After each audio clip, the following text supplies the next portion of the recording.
कि ਜਿਹੜੇ ਸਿੱਖ ਵਾ ਜਿਨ੍ਹਾਂ ਨੇ 80% ਤੋਂ ਜ਼ਿਆਦਾ ਦੇਸ਼ ਦੀ ਆਜ਼ਾਦੀ ਵਿੱਚ ਯੋਗਦਾਨ ਪਾਇਆ ਔਰ ਉਹਨਾਂ ਨੂੰ ਕਹਿ ਰਹੀ ਹੈ ਇਹ ਵੱਖਵਾਦੀ ਆ, ਇਹ ਦੇਸ਼ ਵਿਰੋਧੀ ਆ।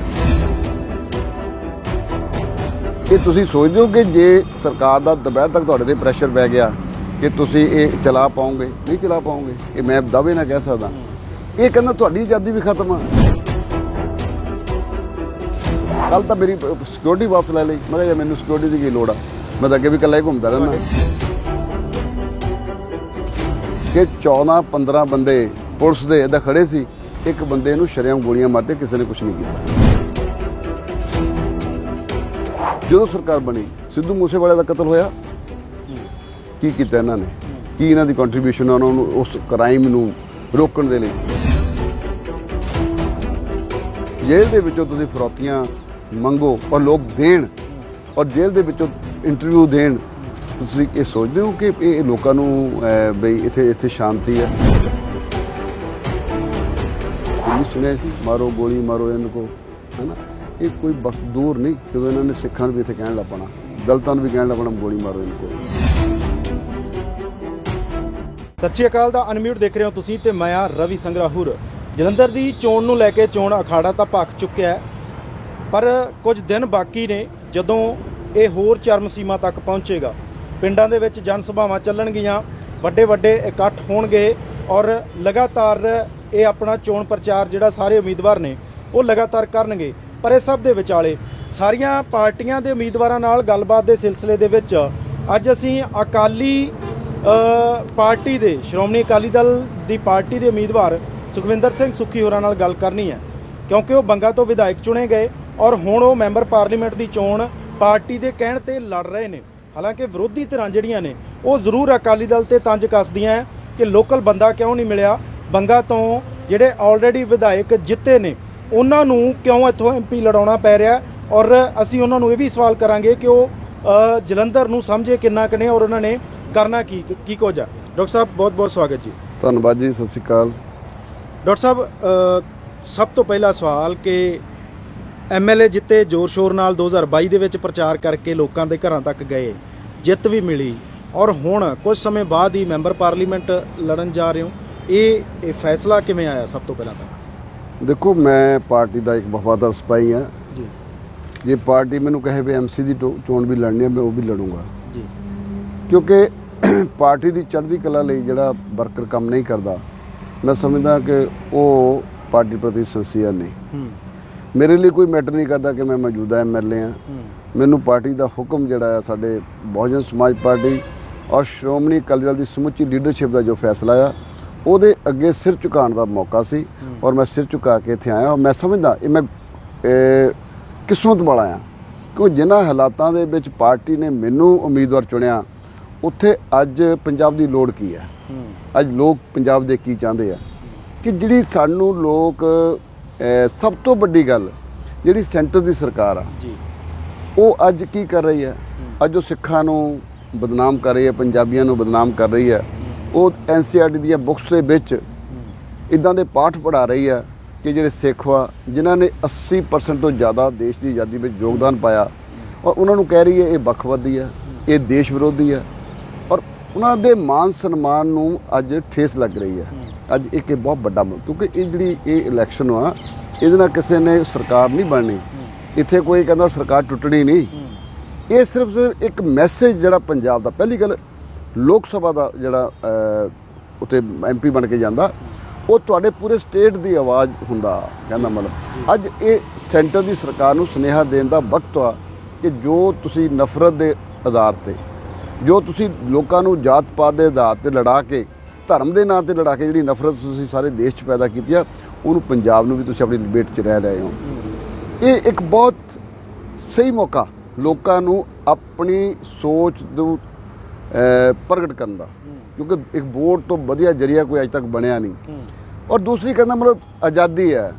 ਅੱਜ ਬੇਸ਼ੱਕ ਉਹ ਆਮ ਆਦਮੀ ਪਾਰਟੀ ਦੀ ਸਰਕਾਰ ਵਾ, ਆ ਤੁਸੀਂ ਜਿਹੜਾ ਮੇਰੀ ਕਰ ਰਹੇ ਹੋ, ਇਹ ਤੁਸੀਂ ਸੋਚਦੇ ਹੋ ਕਿ ਜੇ ਸਰਕਾਰ ਦਾ ਦੁਪਹਿਰ ਤੱਕ ਤੁਹਾਡੇ ਤੇ ਪ੍ਰੈਸ਼ਰ ਪੈ ਗਿਆ ਕਿ ਤੁਸੀਂ ਇਹ ਚਲਾ ਪਾਓਗੇ? ਨਹੀਂ ਚਲਾ ਪਾਓਗੇ, ਇਹ ਮੈਂ ਦਾਅਵੇ ਨਾਲ ਕਹਿ ਸਕਦਾ। ਇਹ ਕਹਿੰਦਾ ਤੁਹਾਡੀ ਆਜ਼ਾਦੀ ਵੀ ਖਤਮ ਆ, ਸਾਡੀ ਵੀ ਆਜ਼ਾਦੀ ਖਤਮ ਆ। ਕੱਲ ਤਾਂ ਮੇਰੀ ਸਿਕਿਉਰਿਟੀ ਵਾਪਸ ਲੈ ਲਈ। ਮੈਂ ਕਿਹਾ ਯਾਰ ਮੈਨੂੰ ਸਿਕਿਉਰਿਟੀ ਦੀ ਕੀ ਲੋੜ ਆ, ਮੈਂ ਤਾਂ ਅੱਗੇ ਵੀ ਇਕੱਲਾ ਹੀ ਘੁੰਮਦਾ ਰਹਿੰਦਾ।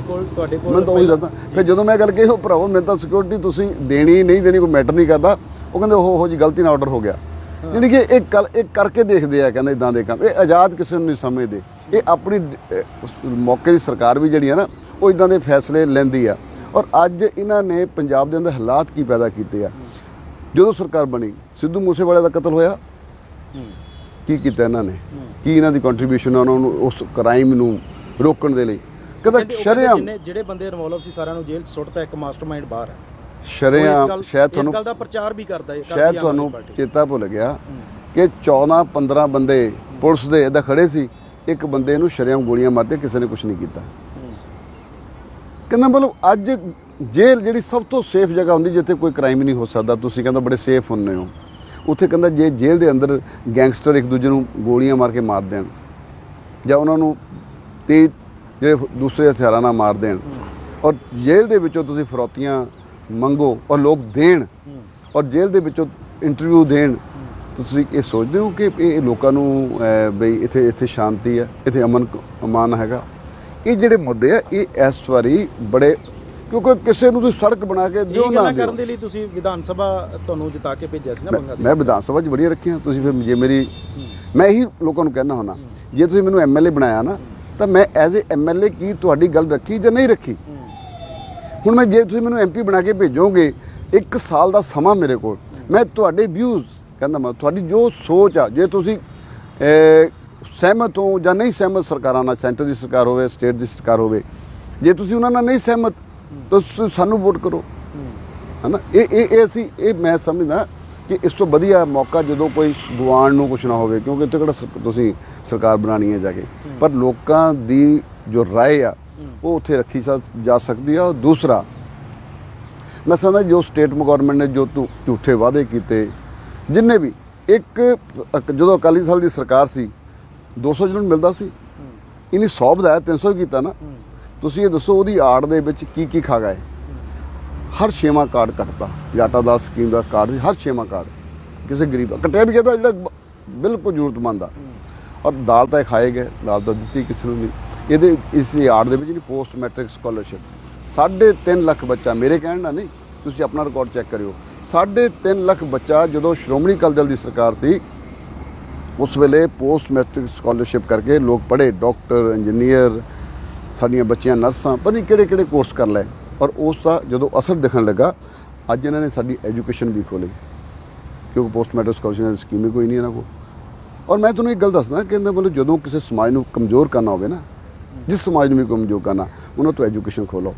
ਜੇ ਤੁਹਾਡਾ ਹਰ ਸਾਲ 2-2.5 ਲੱਖ ਬੱਚਾ ਐਜੂਕੇਸ਼ਨ ਤੋਂ ਪੈਸਿਆਂ ਕੋਲੋਂ ਵਾਂਝਾ ਰਹਿੰਦਾ, ਇਹਦਾ ਮਤਲਬ ਇਹ ਬਹੁਤ ਵੱਡੀ ਸਾਡੇ ਤੇ ਸੱਟ ਮਾਰ ਹੈ। ਜਿਹਨਾਂ ਨੇ ਪੋਸਟ ਮੈਟ੍ਰਿਕ ਸਕਾਲਰਸ਼ਿਪ ਦੇ ਪੈਸੇ ਖਾਦੇ ਸੀ ਉਹਨਾਂ ਨੂੰ ਅਸੀਂ ਜੇਲ੍ਹ ਭੇਜ ਚੁੱਕੇ ਹਾਂ। ਬਿਲਕੁਲ। ਔਰ ਉਹਦੀ ਅਸੀਂ ਜਾਂਚ ਕਰ ਰਹੇ ਹਾਂ। ਔਰ ਜਿਹੜੇ ਹੋਰ ਪੈਸਾ ਜਿਹੜਾ ਉਹ ਪੈਸਾ ਜਾਰੀ ਕਰ ਦਿੱਤਾ ਬਕਾਇਦਾ ਤੌਰ ਤੇ ਖਜ਼ਾਨਾ ਮੰਤਰੀ ਸਾਹਿਬ ਨੇ ਔਰ ਕੈਬਨਿਟ ਮਿਨਿਸਟਰ ਬਲਜੀਤ ਕੌਰ ਹੋਰਾਂ ਨੇ ਪ੍ਰੈਸ ਕਾਨਫਰੰਸ ਕਰਕੇ ਇਸ ਗੱਲ ਦਾ ਦਾਅਵਾ ਕੀਤਾ ਸੀ ਕਿ ਅਸੀਂ ਪੈਸਾ ਜਾਰੀ ਕਰ ਦਿੱਤਾ ਔਰ ਬੱਚਿਆਂ ਨੂੰ ਸਕਾਲਰਸ਼ਿਪ ਮਿਲਣੀ ਸ਼ੁਰੂ ਹੋ ਗਈ। ਸ਼ਾਇਦ ਤੁਹਾਨੂੰ ਇਸ ਗੱਲ ਬੱਚੇ ਉਸ ਵੇਲੇ ਰਜਿਸਟ੍ਰੇਸ਼ਨ ਦੇ ਲਈ ਅਪਲਾਈ ਕਰਦੇ, ਉੱਥੇ ਨਾਲ ਲੱਗਾ। ਤੁਹਾਨੂੰ ਸ਼ਾਇਦ ਪਤਾ ਨਹੀਂ ਵੀ ਸਾਧੂ ਸਿੰਘ ਧਰਮਸੋਤ ਸਾਹਿਬ ਜਿਹੜੇ ਆ ਉਹ ਪੋਸਟ ਮੈਟ੍ਰਿਕ ਸਕਾਲਰਸ਼ਿਪ ਦੇ ਕਰਕੇ ਅੰਦਰ ਨਹੀਂ ਗਏ ਅਜੇ, ਉਹ ਜੰਗਲਾਤ ਕਰਕੇ ਗਏ। ਪਰ ਉਹ ਕਹਿੰਦੇ ਨਹੀਂ ਮੈਂ ਤੁਹਾਨੂੰ ਦੱਸਾਂ ਮੁੱਦਾ ਇਹਨਾਂ ਦੀ ਸੋਚ ਕੀ ਆ। ਉਹ ਕਹਿੰਦੇ ਯਾਰ ਛੱਡੋ, ਇਹ ਜਿਹੜੇ ਇਹਨਾਂ ਦੀ ਐਜੂਕੇਸ਼ਨ ਬਾਅਦ ਦੇਖਾਂਗੇ, ਗਰੀਬਾਂ ਨੂੰ ਲੈਣੇ ਨਹੀਂ ਲੈਣੀ, ਕਿਉਂਕਿ ਮੈਂ ਤੁਹਾਨੂੰ ਜਿਹੜੀ ਸੱਟ ਮਾਰ ਰਿਹਾ ਜਿਹੜੀ ਉਹ ਦੱਸ ਰਿਹਾ। ਫਿਰ ਜੇ ਗਿਣਤੀ ਇਹ ਬਹੁਤ ਬੜੇ, ਮੈਂ ਉਹਨਾਂ ਦੀ ਗੱਲ ਨਾਲ ਸਹਿਮਤ ਆ। ਚੀਮਾ ਸਾਹਿਬ ਕਹਿੰਦੇ ਅਸੀਂ ਪੈਸੇ ਬੜੇ ਦਿੱਤੇ, ਉਹ ਬੀਬੀ ਜੀ ਕਹਿੰਦੇ ਬੜੇ ਪੈਸੇ ਦਿੱਤੇ, ਫਿਰ ਨੰਬਰ ਆਫ ਸਟੂਡੈਂਟਸ ਦੀ ਗਿਣਤੀ ਕਿਉਂ ਨਹੀਂ ਵੱਧ? ਤੁਸੀਂ ਸੋਚਦੇ ਇੱਥੇ ਸਟੂਡੈਂਟ ਘੱਟ ਗਏ, ਨੰਬਰ ਆਫ ਸਟੂਡੈਂਟਸ ਉਨੇ ਹੀ ਆ। ਅੱਜ ਵੀ ਤੁਸੀਂ ਹੋਕਾ ਦੇ ਦਿਓ ਕਿਸੇ ਗਲੀ ਮਹੱਲੇ 'ਚ ਵੀ ਆਓ ਤੁਹਾਨੂੰ ਅਸੀਂ ਪੋਸਟ ਮੈਟ੍ਰਿਕ ਸਕਾਲਰਸ਼ਿਪ ਕਰਕੇ ਤੁਹਾਨੂੰ ਪੜ੍ਹਾਈ ਦੇਣੀ ਹੈ, ਐਜੂਕੇਸ਼ਨ ਦੇਣੀ ਆ, ਮੈਂ ਸਮਝਦਾ ਕਿ 3.5 ਕੀ 4.5 ਹੋ ਜਾਊਗਾ। ਇਹ ਫਿਰ ਤੁਹਾਡੀ ਇੱਕ ਤੁਹਾਨੂੰ ਹੋਰ ਛੋਟੀ ਜਿਹੀ ਗੱਲ ਦੱਸਦਾ, ਇਹ ਬਾਬਾ ਸਾਹਿਬ ਡਾਕਟਰ ਅੰਬੇਡਕਰ ਦੀ ਫੋਟੋ ਲਾਉਂਦੇ ਆ ਔਰ ਸ਼ਹੀਦ ਸਰਦਾਰ ਭਗਤ ਸਿੰਘ ਦੀ ਲਾਉਂਦੇ ਆ। ਬਾਬਾ ਸਾਹਿਬ ਡਾਕਟਰ ਅੰਬੇਡਕਰ ਦੀ ਫੋਟੋ ਲਾਉਣ ਵਾਲੇ ਜਿਹੜੇ ਉਹਦੇ ਨਾਂ 'ਤੇ ਵੋਟਾਂ ਮੰਗਣ ਵਾਲੇ, ਅੱਜ ਜਦੋਂ ਉਹਨਾਂ ਨੂੰ ਮੌਕਾ ਮਿਲਿਆ 7 ਰਾਜ ਸਭਾ ਮੈਂਬਰ ਭੇਜਣੇ ਸੀ, ਇੱਕ ਵੀ ਬਾਬਾ ਸਾਹਿਬ ਡਾਕਟਰ ਅੰਬੇਡਕਰ ਦੇ ਸਮਾਜ 'ਚੋਂ ਨਹੀਂ ਭੇਜਿਆ। ਇਹਨਾਂ ਨੂੰ ਉਹ ਲੋਕ ਮਨਜ਼ੂਰ ਆ ਜਿਹੜੇ ਗਏ ਹੀ ਨਹੀਂ ਉੱਥੇ, ਜਾਂ ਗਏ ਹਾਜ਼ਰੀ ਲਾ ਕੇ ਆ ਗਏ। ਔਰ ਇੱਕ ਵੀ ਗੱਲ, ਚਲੋ ਡਾਕਟਰ ਅੰਬੇਡਕਰ ਦੀ ਗੱਲ ਤਾਂ ਕੀ ਕਰਨੀ ਸੀ, ਉਹਨੇ ਪੰਜਾਬ ਦੀ ਗੱਲ ਵੀ ਨਹੀਂ ਕੀਤੀ। ਜੇ ਕਿਤੇ ਉਹ ਸਮਾਜ ਦਾ ਬੰਦਾ ਇੱਕ ਦਾ ਭੇਜ ਦਿੰਦੇ, ਉਹ ਘੱਟ ਤੋਂ ਘੱਟ ਜੇ ਪੰਜਾਬ ਜੀ ਨਾ ਕਰਦਾ ਦਲ ਸਮਾਜ ਦੀ ਗੱਲ ਤਾਂ ਕਰ ਲੈਂਦਾ। ਤੁਹਾਨੂੰ ਆਪੋਜ਼ਿਟ ਪਾਰਟੀ ਕਰਕੇ ਤਾਂ ਇਹਦਾ ਸ਼ਿਕਵਾ ਹੈਗਾ ਹੀ ਆ, ਤੁਹਾਨੂੰ ਸਮਾਜ ਦੇ ਵਿੱਚੋਂ ਹੋ ਕੇ ਵੀ ਇਸ ਗੱਲ ਦਾ ਸ਼ਿਕਵਾ ਹੈ ਕਿ ਉਹਨਾਂ ਨੇ ਇਸ ਕੈਟਾਗਰੀ 'ਚੋਂ ਬੰਦਾ ਨਹੀਂ ਲਿਆ। ਦੇਖੋ ਜੇ ਮੈਂ ਕੀ ਆ, ਜੇ ਤੁਸੀਂ ਸੋਚੋ ਵੀ ਸੁਖੀ ਇਹ ਤਾਂ ਇੱਕ ਸਰੀਰ ਆ ਹਨਾ, ਜੇ ਸਾਡੇ ਤੇ ਕੋਈ ਦਿਮਾਗ 'ਚ ਸਾਡੇ ਤੇ ਕਿਸੇ ਪਰ ਜਿਹਦਾ ਕਰਕੇ ਅਸੀਂ ਬਣੇ ਆ, ਜੇ ਬਾਬਾ ਸਾਹਿਬ ਡਾਕਟਰ ਅੰਬੇਡਕਰ ਦੇਖੋ ਮੈਂ ਜੇ ਡਾਕਟਰ ਬਣਿਆ ਉਹ ਵੀ ਬਾਬਾ ਸਾਹਿਬ ਡਾਕਟਰ ਅੰਬੇਡਕਰ ਕਰਕੇ ਬਣਿਆ, ਜੇ ਮੈਂ MLA ਬਣਿਆ ਤਾਂ ਉਹ ਉਹਨਾਂ ਨੇ ਇੱਕ ਮੈਨੂੰ ਹੱਕ ਲੈ ਕੇ ਦਿੱਤਾ। ਜੇ ਅੱਜ ਸਾਡੇ ਹੱਕ ਮਾਰੇ ਜਾਣਗੇ ਤਾਂ ਬੜਾ ਔਖਾ ਹੋਊਗਾ ਕਿ ਫਿਰ ਜੇ ਉਹਨਾਂ ਹੱਕਾਂ ਦੀ ਰਾਖੀ ਲਈ ਮੈਂ ਨਹੀਂ ਬੋਲੂੰਗਾ ਤਾਂ ਫਿਰ ਕੌਣ ਬੋਲੇਗਾ। ਸੋ ਮੈਂ ਸਮਝਦਾ ਇਸ ਤਰ੍ਹਾਂ ਹੀ ਇਹਨਾਂ ਨੇ, ਤੁਸੀਂ ਦੇਖੋ ਬਈ ਐਸੀ ਸਬ ਪਲਾਨ ਜਿਹੜੀ ਹੁਣ ਅਸੀਂ ਡਿਵੈਲਪਮੈਂਟ ਤੇ ਆਏ ਨੇ, ਚਲੋ ਉਹਨਾਂ ਬਹੁਤ ਲੋਕਾਂ ਨੂੰ ਪਤਾ ਲੱਗਦਾ ਜਾਂ ਨਹੀਂ ਲੱਗਦਾ, ਇਹ ਇਹਨਾਂ ਦੀ ਵੈਬਸਾਈਟ ਤੁਸੀਂ ਪੰਜਾਬ ਬਜਟ ਕੱਢੋ, ਉਹਦੇ ਵਿੱਚ ਕਿਤੇ ਨਾ ਕਿਤੇ ਲਿਖਿਆ ਆ ਵੀ ਜਿੰਨੀ ਪਾਪੂਲੇਸ਼ਨ ਹੋਵੇ ਐਸੀ ਸਮਾਜ ਦੀ 19% ਬਜਟ ਉਹਨਾਂ ਦੇ ਬਿਹਤਰੀ ਲਈ ਵੈਲਫੇਅਰ ਲਈ ਰੱਖਣਾ ਹੁੰਦਾ। ਇਹਨਾਂ ਨੇ ਕਿੰਨਾ ਰੱਖਿਆ? 11% 12%। ਔਰ ਮੈਂ ਸਮਝਦਾ ਕਿ ਕਹਿੰਦੇ ਇਹ ਕੀ ਕਹਿਣਾ ਚਾਹੁੰਦੇ ਆ। ਡਾਕਟਰ ਅੰਬੇਡਕਰ ਦੀ ਫੋਟੋ ਉਹਨਾਂ ਨੂੰ ਉਤਾਰ ਦੇਣੀ ਚਾਹੀਦੀ ਹੈ। ਔਰ ਜਿਹੜੀ ਸ਼ਹੀਦਾਂ ਸਰਦਾਰ ਭਗਤ ਸਿੰਘ ਦੀ ਗੱਲ ਕਰਦੇ ਆ, ਬੜੀਆਂ ਫੋਟੋ ਚੰਗੀ ਗੱਲ ਆ, ਸ਼ਹੀਦਾਂ ਉਹਨਾਂ ਨੇ ਸਹੁੰ ਵੀ ਉੱਥੇ ਚੁੱਕੀ, ਪਰ ਉੱਥੇ ਉਹਦੀ ਬੈਕਗਰਾਉਂਡ ਪਤਾ ਕੀ ਆ, ਉਹਦਾ ਸੱਚ ਕੀ ਆ? ਸੱਚ ਇਹ ਹੈ ਕਿ ਜਦੋਂ ਇਹਨਾਂ ਨੇ ਆਮ ਆਦਮੀ ਕਲੀਨਿਕ ਬਣਾਉਣੇ ਸੀ, ਇਹਨਾਂ ਨੇ ਸ਼ਹੀਦਾਂ ਸਰਦਾਰ ਭਗਤ ਸਿੰਘ ਨੂੰ ਵੀ ਨਹੀਂ ਬਖਸ਼ਿਆ। ਜਿਹੜੀਆਂ ਉੱਥੇ ਉਹ 7x4 24x7 ਜਿਹੜੀ 24 ਜਿਹਨੂੰ ਕਹਿੰਦੇ ਸੀ 24 ਘੰਟੇ PSC ਚੱਲਦੀ ਸੀ, ਉਹਦੇ ਵਿੱਚ ਇਹ ਜਿਹੜੀ ਆਈ ਸੀ ਸਕੀਮ ਆਈ ਸੀ, ਇਹਦੇ ਵਿੱਚ ਕਹਿੰਦਾ ਮਤਲਬ ਜਿਹੜੀਆਂ ਖਾਸ ਤੌਰ 'ਤੇ ਜਿਹੜੀਆਂ ਡਿਲੀਵਰੀਜ਼ ਆ, ਜਿਹੜੇ ਬੱਚੇ ਪੈਦਾ ਹੁੰਦੇ ਆ, ਹਰ ਰੋਜ਼ ਇੱਕ ਡੇਲੀ ਇੱਕ ਨਾਰਮਲ ਡਿਲੀਵਰੀ ਉੱਥੇ ਹੁੰਦੀ ਸੀ। 24 ਘੰਟੇ ਡਾਕਟਰ ਮਿਲਦਾ ਸੀ, ਕਿਉਂਕਿ ਮੇਨ ਰੋਡ ਆ, ਟਰਾਮਾ ਵੀ ਹੁੰਦਾ ਸੀ, ਮਾੜਾ ਮੋਟਾ ਮਾਈਨਰ ਛੋਟੀ ਸੱਟਾਂ, ਉਹਨਾਂ ਦਾ ਉੱਥੇ ਇਲਾਜ ਵੀ ਹੋ ਜਾਂਦਾ ਸੀ। ਔਰ ਕਈ ਵਾਰੀ ਕਹਿੰਦਾ ਛੋਟੇ ਇਲਾਜ ਕੀਤੇ, ਲੋਕ ਬਚਦੇ ਦੇਖੇ ਆ। ਔਰ ਇਹਨਾਂ ਨੇ ਕੀ ਕੀਤਾ, ਆਮ ਆਦਮੀ ਕਲੀਨਿਕ ਬਣਾਇਆ। ਉਹ ਪਹਿਲਾ ਕੰਮ ਕੀਤਾ, ਜਿਹੜੀ ਸ਼ਹੀਦਾਂ ਸਰਦਾਰ ਭਗਤ ਸਿੰਘ ਉਹਨਾਂ ਦੀ ਫੋਟੋ, ਉਹਨਾਂ ਦੇ ਪਰਿਵਾਰ ਦੀ ਫੋਟੋ ਚੁੱਕ ਕੇ ਰੱਦੀ ਸੁੱਟਤੀ ਔਰ ਆਪਣੀ ਫੋਟੋ ਲਾ ਲਈ। ਭਗਵੰਤ ਮਾਨ ਜੀ ਨੇ ਜਿਹੜਾ ਕਹਿੰਦਾ ਹੁੰਦਾ ਸੀ ਵੀ ਆਹ ਕੀ ਕਰਦੇ ਆ, ਹੁਣ ਤਾਂ ਜੇ ਕਿਤੇ ਨਾ ਇਹ ਖੂਹ ਵੀ ਪੁੱਟਦੇ ਆ, ਕਿਤੇ ਛੱਪੜ ਵੀ ਸਫਾਈ ਕਰਦੇ ਆ, ਉੱਤੇ ਵੀ ਭਗਵੰਤ ਮਾਨ ਦੀ ਪਹਿਲਾਂ ਫੋਟੋ ਲਾਣੀ ਪੈਂਦੀ ਆ। ਬਾਕੀ ਦੀ ਗੱਲ 'ਚ 750 ਕਰੋੜ ਰੁਪਏ ਨਹੀਂ ਇਸੇ ਕੰਮ 'ਚ ਹੈ ਭਗਵੰਤ ਸਿੰਘ ਮਾਨ ਦੀ ਫੋਟੋ ਲਾਉਣ ਲਈ। ਮੈਂ ਸਮਝਦਾ ਕਿ ਇਹ ਜਿਹੜੀਆਂ ਗੱਲਾਂ ਲੋਕਾਂ ਨੂੰ ਪਤਾ ਆ। ਜਦੋਂ ਅਸੀਂ ਰੌਲਾ ਪਾਇਆ ਤੇ ਉੱਥੇ ਉਹਨੇ ਫਿਰ ਉਸ ਤੋਂ ਬਾਅਦ ਉਹ ਫੋਟੋਆਂ ਵੀ ਲਾਤੀਆਂ। ਔਰ ਉਸ ਤੋਂ ਬਾਅਦ ਮੈਨੂੰ ਬਾਈ ਚਾਂਸ, ਮੈਂ ਤਾਂ ਦੇਖਣ ਗਿਆ ਸੀ ਵੀ ਉੱਥੇ ਫੋਟੋਆਂ ਕਿਉਂ ਉਤਾਰੀਆਂ। ਜਦੋਂ ਮੈਂ ਉੱਥੇ ਗਿਆ ਤਾਂ ਉੱਥੇ 9:15 ਵਜੇ ਮੈਂ ਪਹੁੰਚਾ। ਮੈਂ ਅੰਦਰ ਗਿਆ ਤੇ ਮੈਂ ਮੈਡੀਕਲ ਅਫਸਰ ਨੂੰ ਮਿਲਣਾ ਹੀ ਸੀ। ਮੈਂ ਗਿਆ ਅੰਦਰ, ਮੈਂ ਕਿਹਾ ਜੀ ਉਹ ਡਾਕਟਰ ਸਾਹਿਬ ਕਿਤੇ? ਕਹਿੰਦੇ ਉਹ ਤਾਂ ਜਾਣਾ ਨਹੀਂ। ਮੈਂ ਉਹ ਕੀ ਗੱਲ ਹੋਈ? ਮੈਂ ਕਿਹਾ ਤਾਂ 24 ਘੰਟੇ ਚੱਲਦਾ ਹੁੰਦਾ ਹਫਤਾ। ਉਹਨੇ ਜੀ ਕਹਿੰਦੇ ਜਦੋਂ ਦਾ ਇਹ ਬਣਿਆ ਨਾ, ਇਹਨਾਂ ਦਾ ਜਿਹੜਾ ਦਿੱਲੀ ਵਾਲਾ ਮੁਹੱਲਾ ਕਿਨੇ ਤੇ ਇੱਥੇ ਆਮ ਆਦਮੀ ਕਲੀਨਿਕ, ਕਹਿੰਦੇ ਉਸ ਦਿਨ ਤੋਂ ਬਾਅਦ ਜਿੱਦਣ ਇਹਨਾਂ ਦੀ ਐਮਰਜੈਂਸੀ ਡਿਊਟੀ ਲੱਗਦੀ ਹੁੰਦੀ ਆ, ਇਹ ਬੰਗਾ ਐਮਰਜੈਂਸੀ ਡਿਊਟੀ ਕੀਤੀ ਨਾਈਟ ਹੀ ਨਹੀਂ, ਅੱਜ ਇਹਨਾਂ ਨੇ ਆਉਣਾ ਨਹੀਂ। ਮੈਂ ਕਿੰਨੇ ਦਿਨ ਲੱਗਦੀ ਆ? ਕਹਿੰਦੇ 10 ਤੋਂ 12 ਦਿਨ ਇਹਨਾਂ ਦੀ ਮਹੀਨੇ 'ਚ ਉੱਥੇ ਡਿਊਟੀ ਲੱਗਦੀ ਆ। ਯਾਨੀ 10 ਤੋਂ 12 ਦਿਨ ਇਹਨਾਂ ਦਾ ਆਮ ਆਦਮੀ ਕਲੀਨਿਕ ਬੰਦ ਰਹਿੰਦਾ ਉੱਥੇ, ਜਦ 24 ਘੰਟੇ ਚੱਲਦਾ ਸੀ। ਇੱਕ ਸਿੰਗਲ ਡਿਲੀਵਰੀ ਨਹੀਂ ਹੋਈ ਉੱਥੇ, ਇੱਕ ਸਿੰਗਲ ਡਿਲੀਵਰੀ।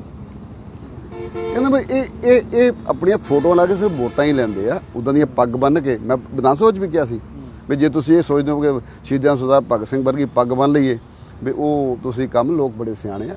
ਸੋ ਇਹ ਮੁੱਦੇ ਆ। ਕਹਿੰਦਾ ਮਤਲਬ ਹੁਣ ਤੁਸੀਂ ਲੋਕਲ ਜਲੰਧਰ ਦੀ ਗੱਲ ਕਰੋ, ਇੱਥੇ ਜਿਨ੍ਹਾਂ ਨੇ ਰਾਜ ਕੀਤਾ ਨਾ, ਕਿਉਂਕਿ ਜੋ ਕਾਂਗਰਸ ਕਰਦੀ ਸੀ, ਕੀ ਕਰਦੀ ਸੀ?